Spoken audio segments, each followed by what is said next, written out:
Hi. How is everyone?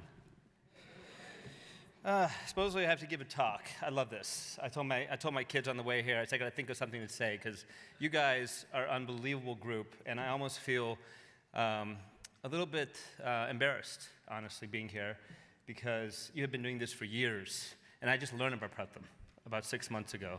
I've been learning about it since I was asked to speak to it, and can I first say thank you to each of you and to those who couldn't come here for the incredible dedication you've given Pratham.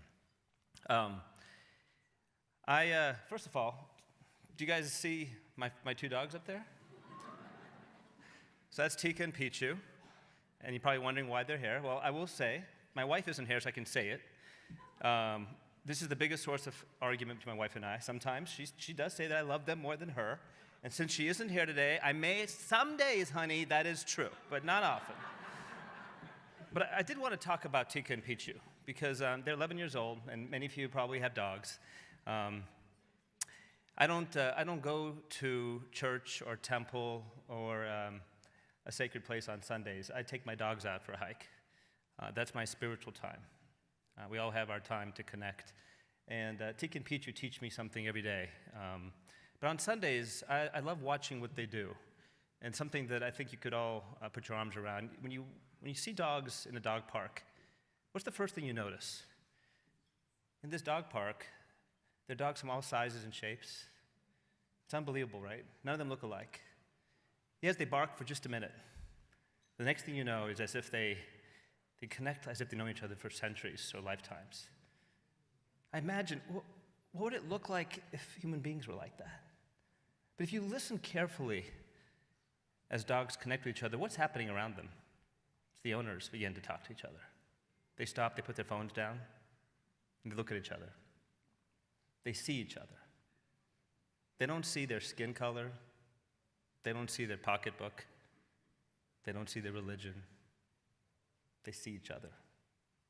And something happens magical in that dog park. We forget that, though, because once the weekday begins, you turn on the news, and we forget. Every day you turn on the news, and we find ways to divide ourselves. Why? Why is it such a simple message from Tika and Pichu that we forget when the week starts? Next slide. 4 letters. We all have it. A, T, G, and C. Can you believe that every single human being share 99.5% of our DNA? I mean, think about that. Okay, everybody in the table for 1 minute, look at someone across your table, someone you don't know. Just for a second, look at them. Is there anybody you don't know here? Probably not. Wrong audience. I realized that when I came here. Everybody knows everybody. But next time you think about our differences, remember, 99.5%. Next slide. So why?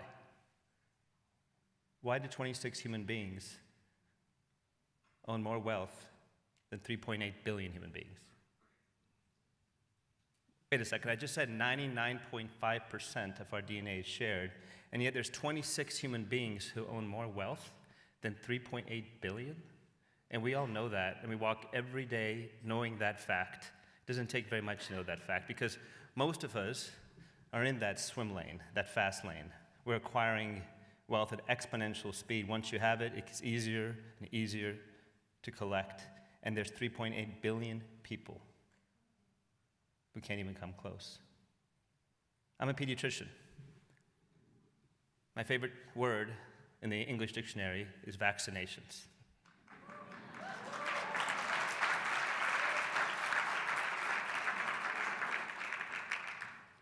What's the vaccination for this? Pratham has it. Next slide, please. There's no other treatment for inequality than education. And I don't have to say it to this room. I practiced pediatrics for years, and I do some international pediatrics, and it's amazing to me no matter what medication I have, what latest technology you have, whether it's penicillin or ECMO, if they don't have access to education, it means nothing. And I can put plenty of statistics here. I'm speaking to the right audience, wrong audience. You could give this lecture. But whether it's physical disease or GDP or psychiatric disease or conflict, every statistic speaks about education. And yet, you can tell a lot about society of how much they value that based on the decisions we make as a whole. So Pratham, you're inspiring the rest of the world, each one of you. Washington, D.C. needs to pay attention. It's not happening in D.C., it's happening right here. You're providing the vaccination for millions and millions of kids. No pharmaceutical company can come close to what you're giving.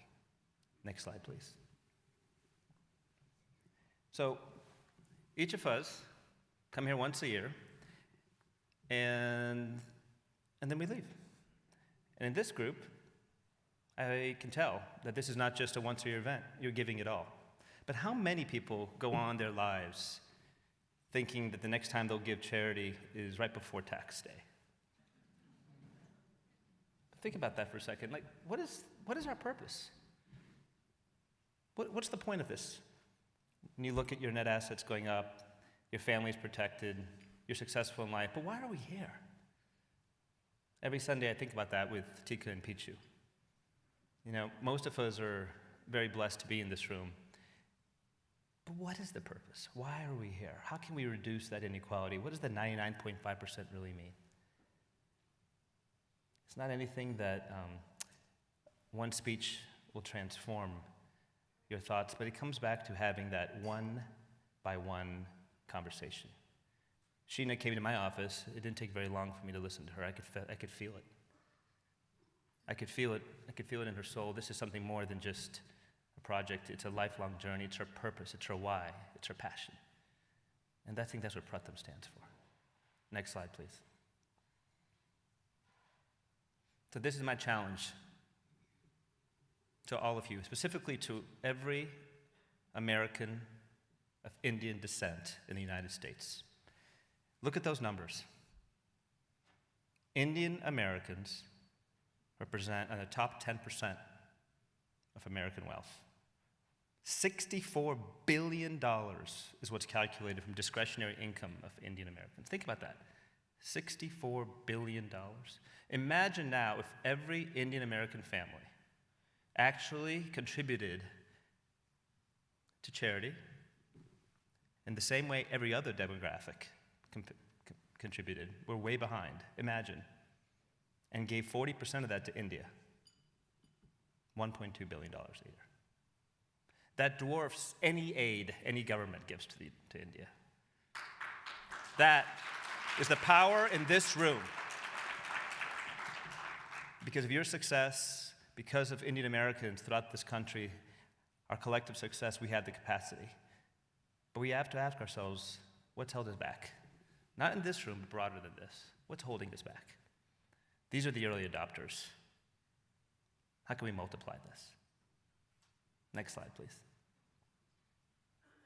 So if you look at this picture, imagine that's your daughter. It could be the shadow of anybody. It could be you. Nobody's around, nobody's noticing her. How many times today, even in Phoenix, did we drive by someone who needed our help? It was somebody's shadow.